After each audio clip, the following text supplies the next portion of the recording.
हमारी सरकार ने बजट से पहले और बजट के बाद स्टेक होल्डर्स के साथ चर्चा की, संवाद की।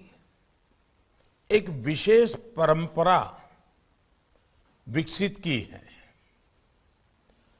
आज का ये कार्यक्रम उसी की एक कड़ी है। इसी क्रम में आज शिक्षा और स्किल डेवलपमेंट को लेकर बजट में जो प्रावधान हुए हैं, उस पर आप सभी स्टेक होल्डर्स से अलग अलग पहलुओं पर विस्तार से चर्चा होने वाली है। फ्रेंड्स, हमारी आज की युवा पीढ़ी देश के भविष्य की कर्णधार है, वहीं भविष्य के नेशन बिल्डर्स भी हैं। इसलिए आज की युवा पीढ़ी को एम्पावरिंग करने का मतलब है भारत के भविष्य को एम्पावर करना। इसी सोच के साथ 2022 के बजट में एजुकेशन सेक्टर से जुड़ी 5 बातों पर बहुत जोर दिया गया है। पहला, यूनिवर्सलाइजेशन ऑफ क्वालिटी एजुकेशन। हमारी शिक्षा व्यवस्था का विस्तार हो, उसकी क्वालिटी सुधरे और एजुकेशन सेक्टर की क्षमता बढ़े। इसके लिए अहम निर्णय लिए गए हैं। दूसरा है स्किल डेवलपमेंट। देश में डिजिटल स्किलिंग इकोसिस्टम बने। इंडस्ट्री 4.0 की जब चर्चा चल रही है, तो इंडस्ट्री की डिमांड के हिसाब से स्किल डेवलपमेंट हो, इंडस्ट्री लिंकेज बेहतर हो, इस पर ध्यान दिया गया है। तीसरा महत्वपूर्ण पक्ष है अर्बन प्लानिंग और डिजाइन। इसमें भारत का जो पुरातन अनुभव और ज्ञान है, उसे हमारी आज की शिक्षा में समाहित किया जाना आवश्यक है। चौथा अहम पक्ष है इंटरनेशनलाइजेशन। भारत में वर्ल्ड क्लास विदेशी यूनिवर्सिटियां आए, जो हमारे औद्योगिक क्षेत्र हैं, जैसे गिफ्ट सिटी है, वहां फिनटेक से जुड़े संस्थान आए, इसे भी प्रोत्साहित किया जाए। पांचवा महत्वपूर्ण पक्ष है एवीजीसी, यानी animation, visual effects, gaming, comic. इन सभी में रोजगार की अपार संभावनाएं हैं। एक बहुत बड़ा ग्लोबल मार्केट है। इसे पूरा करने के लिए हम भारतीय टैलेंट का कैसे इस्तेमाल बढ़ाएं, इस पर भी उतना ही ध्यान दिया गया है। ये बजट नई नेशनल एजुकेशन पॉलिसी को जमीन पर उतारने में बहुत मदद करने वाला है। साथियों, कोरोना आने से काफी पहले से देश में मैंने अनेक बार डिजिटल फ्यूचर की बात करता रहा हूं। जब हम अपने गांवों को ऑप्टिकल फाइबर से जोड़ रहे हैं, जब हम डेटा की कीमत कम से कम रखने के प्रयास कर रहे थे, कनेक्टिविटी से जुड़े इंफ्रास्ट्रक्चर को सुधार रहे थे, तो कुछ लोग सवाल उठाते थे कि इसकी जरूरत क्या है। लेकिन महामारी के समय में हमारे इन प्रयासों की अहमियत को सबने देख लिया है। ये डिजिटल कनेक्टिविटी है जिसने वैश्विक महामारी के इस समय हमारी शिक्षा व्यवस्था को बचाए रखा। हम देख रहे हैं कि कैसे भारत में तेजी से डिजिटल डिवाइड कम हो रहा है। इनोवेशन हमारे यहां इंक्लूजन सुनिश्चित कर रहा है और अब तो देश इंक्लूजन से भी आगे बढ़कर इंटीग्रेशन की तरफ जा रहा है। इस दशक में हम जो आधुनिकता शिक्षा व्यवस्था में लाना चाहते हैं, उसके आधार को मजबूत करने के लिए इस साल के बजट में कई घोषणाएं की गई हैं। डिजिटल एजुकेशन डिजिटल फ्यूचर की तरफ बढ़ते भारत के व्यापक विजन का हिस्सा है। इसलिए ई विद्या हो, वन क्लास वन चैनल हो, डिजिटल लैब्स हो, डिजिटल यूनिवर्सिटीज हो, ऐसा एजुकेशनल इंफ्रास्ट्रक्चर युवाओं को बहुत मदद करने वाला है। ये भारत के सोशियो इकोनॉमिक सेटअप में गांव हो, गरीब हो, दलित, पिछड़े, आदिवासी सभी को शिक्षा के बेहतर समाधान देने का प्रयास है। साथियों, नेशनल डिजिटल यूनिवर्सिटी भारत की शिक्षा व्यवस्था में अपनी तरह का अनोखा और अभूतपूर्व कदम है। ये डिजिटल यूनिवर्सिटी में वो ताकत देख रहा हूं कि ये यूनिवर्सिटी हमारे देश में सीटों की जो समस्या होती है उसे पूरी तरह समाधान दे सकती है। जब हर विषय के लिए अनलिमिटेड सीट्स होगी तो आप कल्पना कर सकते हैं कि कितना बड़ा परिवर्तन शिक्षा जगत में आ जाएगा। ये डिजिटल यूनिवर्सिटी लर्निंग और रीलर्निंग की मौजूदा और भविष्य की जरूरतों के लिए युवाओं को तैयार करेगी। शिक्षा मंत्रालय, यूजीसी, एआईसीटीई और सभी स्टेक होल्डर्स, सबसे मेरा आग्रह है कि ये डिजिटल यूनिवर्सिटी तेजी से काम शुरू कर सके, ये सुनिश्चित होना चाहिए। शुरू से ही ये डिजिटल यूनिवर्सिटी इंटरनेशनल स्टैंडर्ड को लेकर चले, ये देखना हम सभी का दायित्व है।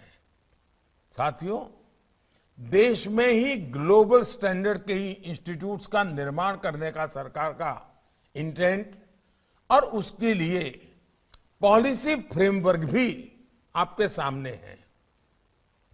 अब आपको अपने प्रयासों से इस इंटेंट को जमीन पर उतारना है। आज विश्व मातृभाषा दिवस भी है। मातृभाषा में शिक्षा बच्चों के मानसिक विकास से जुड़ी है। अनेक राज्यों में स्थानीय भाषाओं में मेडिकल और टेक्निकल एजुकेशन की पढ़ाई शुरू हो चुकी है। अब सभी शिक्षाविदों की ये विशेष जिम्मेदारी है कि स्थानीय भारतीय भाषाओं में बेस्ट कंटेंट और उसके डिजिटल वर्जन के निर्माण को गति दी जाए। भारतीय भाषाओं में ये e content internet, mobile phone, TV और रेडियो के माध्यम से सभी के लिए एक्सेस हो, इस पर काम करना है। भारतीय साइन लैंग्वेज में भी हम ऐसे पाठ्यक्रम विकसित कर रहे हैं जो दिव्यांग युवाओं को सशक्त कर रहे हैं। इसमें भी निरंतर सुधार करते रहना बहुत जरूरी है।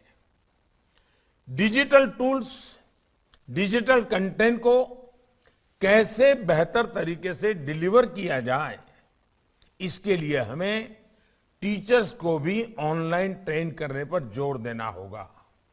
साथियों, डायनामिक स्किलिंग आत्मनिर्भर भारत के लिए और ग्लोबल टैलेंट डिमांड के लिहाज से भी बहुत अहम है। पुराने जॉब रोल्स जिस तेजी से बदल रहे हैं, उनके अनुसार हमें अपने डेमोग्राफिक डिविडेंड को तेजी से तैयार करना होगा। इसलिए एकेडेमिया और इंडस्ट्री को मिलकर प्रयास करने की जरूरत है। Digital ecosystem for skilling and livelihood, DESH Stack, e portal और ई स्किलिंग लैब की जो घोषणा बजट में की गई है, उसके पीछे यही सोच है। साथियों, आज tourism industry, drone industry, animation और कार्टून इंडस्ट्री, डिफेंस इंडस्ट्री, ऐसी इंडस्ट्री पर हमारा बहुत अधिक फोकस है। इन सेक्टर्स से जुड़े मौजूदा उद्योगों और स्टार्टअप के लिए हमें ट्रेन मैन पावर की आवश्यकता है। एनिमेशन, विजुअल इफेक्ट, गेमिंग और कॉमिक, इस सेक्टर के विकास के लिए टास्क फोर्स का गठन इसमें बहुत मदद करने वाला है। इसी तरह अर्बन प्लानिंग और डिजाइनिंग देश की जरूरत भी है और युवाओं के लिए अवसर भी है। आजादी के अमृत काल में भारत अपने अर्बन लैंडस्केप को ट्रांसफॉर्म करने की तरफ तेजी से बढ़ रहा है। इसलिए AICTE जैसी संस्थानों से देश की ये विशेष अपेक्षा है कि इससे जुड़ी पढ़ाई और ट्रेनिंग में निरंतर सुधार हो। साथियों, एजुकेशन सेक्टर के द्वारा हम आत्मनिर्भर भारत के अभियान को कैसे सशक्त करेंगे, इस पर आप सभी के इनपुट्स देश के काम आएंगे। मुझे विश्वास है कि हम सभी के साझा प्रयासों से बजट में तय लक्ष्यों को हम तेजी से लागू कर पाएंगे। मैं ये भी कहना चाहूंगा कि हमारी प्राथमिक शिक्षा है गांव तक। अनुभव ये आ रहा है कि स्मार्ट क्लास के द्वारा, एनिमेशन के द्वारा,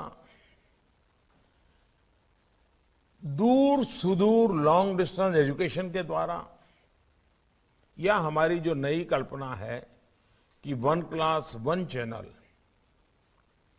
गांव तक हम अच्छी क्वालिटी की शिक्षा का प्रबंध कर सकते हैं। बजट में इसका प्रावधान है। हम इसको लागू कैसे करें? आज जब हम बजट को लेकर के चर्चा कर रहे हैं, तो आज अपेक्षा ये नहीं है कि बजट कैसा हो, क्योंकि वो तो हो गया। अब अपेक्षा आपसे ये है कि बजट की जो चीजें हैं वो जल्दी से जल्दी हम सीमलेसली नीचे लागू कैसे करें। आपने बजट का अध्ययन किया होगा, आप फील्ड में काम करते हैं। बजट और आपके काम और एजुकेशन डिपार्टमेंट की, स्किल डेवलपमेंट डिपार्टमेंट की अपेक्षाएं, इन तीनों को मिला करके अगर हम एक अच्छा रोड मैप बना देते हैं, हम टाइम बाउंड काम की रचना कर देते हैं। हमारे यहाँ हमने आपने देखा होगा कि बजट हमने करीब 1 महीना प्रीपोन कर दिया। पहले बजट 28 फरवरी को होता था, अब इसको 1 फरवरी को ले गए। क्यों? तो बजट 1 अप्रैल से लागू हो उसके पहले बजट पर हर कोई डिटेल व्यवस्था कर ले, ताकि 1 अप्रैल से ही बजट को हम धरती पर उतारना शुरू कर सके, हमारा समय बर्बाद ना हो। और मैं चाहूंगा कि आप लोग उसमें काफी, अब जैसे आपने देखा होगा, ये ठीक है कुछ चीजें ऐसी हैं जो एजुकेशन डिपार्टमेंट से जुड़ी हुई नहीं है। अब देश ने सोचा है कि बहुत बड़ी मात्रा में सैनिक स्कूलों को हम पब्लिक प्राइवेट पार्टनरशिप मॉडल की ओर आगे बढ़ेंगे। अब सैनिक स्कूल कैसे हो, पब्लिक प्राइवेट पार्टनरशिप का मॉडल क्या होगा, डिफेंस मिनिस्ट्री उसके लिए बजट देने वाली है। तो सैनिक स्कूल जो है बनेंगे, उसके टीचर की स्पेशल ट्रेनिंग कैसे होगी। आज जो हमारे टीचर्स ट्रेनिंग की व्यवस्थाएं हैं, उसमें सैनिक स्कूल के टीचर्स की स्पेशल ट्रेनिंग, क्योंकि उसमें फिजिकल पार्ट भी होगा, उसको हम कैसे कर सकेंगे। उसी प्रकार के स्पोर्ट्स हमारे देश में इस ओलंपिक के बाद स्पोर्ट्स ने एक विशेष आकर्षण पैदा किया है। स्किल की दुनिया का ये विषय तो है ही है, खेल जगत का भी है, क्योंकि टेक्निक, टेक्नोलॉजी, इसने भी अब स्पोर्ट्स में बहुत बड़ी जगह बना ली है। तो हम जब ये सोचते हैं उसमें हमारा कोई रोल हो सकता है क्या? कभी हमने सोचा है जिस देश में नालंदा, तक्षशिला, वल्लभी, इतने बड़े शिक्षा संस्थान, आज हमारे देश के बच्चे विदेश पढ़ने के लिए मजबूर हो, क्या ये हमारे लिए ठीक है क्या? हम देखें हमारे देश से जो बच्चे बाहर जा रहे हैं, अनाप शनाप धन खर्चा हो रहा है, वो परिवार कर्ज कर रहा है। क्या हम हमारे देश में दुनिया की यूनिवर्सिटीज को ला करके हमारे बच्चों को हमारे यहाँ एनवायरनमेंट में और कम खर्चे में पढ़ाई के लिए उनके लिए चिंता कर सकते हैं? यानी प्री प्राइमरी से लेकर के पोस्ट ग्रेजुएट तक पूरा हमारा जो खाका है वो 21वीं सदी के अनुकूल कैसे बने। हमारे बजट में जो कुछ भी बना है ठीक है, इसके बावजूद भी किसी को लगेगा नहीं ऐसा होता तो अच्छा होता, अगले साल सोचेंगे, इसके लिए अगले बजट में सोचेंगे। अभी तो जो हमारे पास उपलब्ध बजट है, उस बजट को हम धरती पर कैसे उतारें, अच्छे से अच्छे ढंग से कैसे उतारें, ऑप्टिमम आउटकम कैसे मिले, आउटपुट नहीं, ऑप्टिमम आउटकम कैसे मिले। अब जैसे अटल टिंकरिंग लैब, अटल टिंकरिंग लैब काम देखने वाले लोग अलग है, लेकिन संबंध तो उसका किसी न किसी एजुकेशन सिस्टम के साथ जुड़ा हुआ है। हमें इनोवेशन की बात करनी है तो अटल टिंकरिंग लैब को हम कैसे आधुनिक बनाएंगे। यानी ये सारे विषय ऐसे हैं कि बजट के परिप्रेक्ष्य में और नेशनल एजुकेशन के परिप्रेक्ष्य में ये पहला बजट ऐसा है जो हम तुरंत लागू करके आजादी के इस अमृत महोत्सव में अमृत काल की नींव रखना चाहते हैं।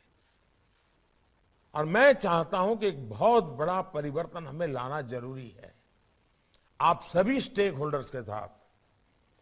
आप जानते हैं जब बजट प्रस्तुत होता है उसके बाद एक ब्रेक पीरियड होता है और सभी सांसद मिलकर के छोटे छोटे छोटे ग्रुपों में बजट की बारीकी से चर्चा करते हैं और बहुत ही अच्छी चर्चा होती है, अच्छी चीजें उसमें जो उभर करके आती है।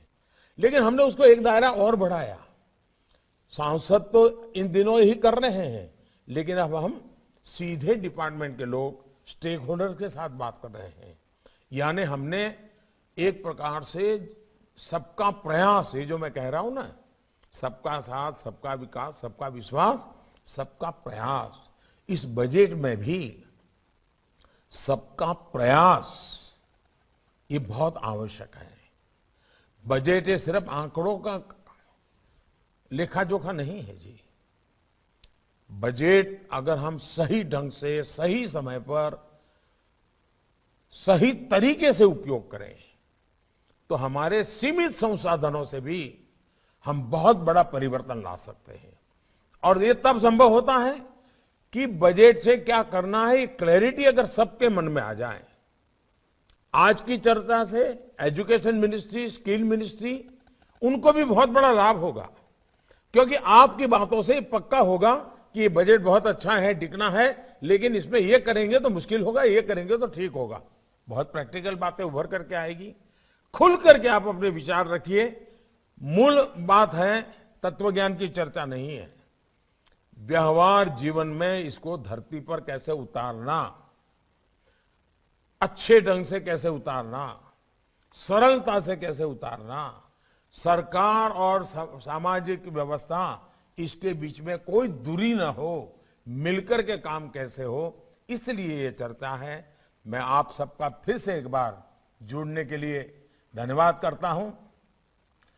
पूरे दिन भर जो आपकी चर्चाएं चलेगी, उसमें से बहुत ही अच्छे बिंदु निकलेंगे, जिसके कारण डिपार्टमेंट तेज गति से निर्णय कर पाएगा और हम ऑप्टिमम हमारे संसाधनों का उपयोग करते हुए हम अच्छा आउटकम के साथ अगले बजट की तैयारी करेंगे। मेरी आप सबको बहुत बहुत शुभकामनाएं हैं। बहुत बहुत धन्यवाद।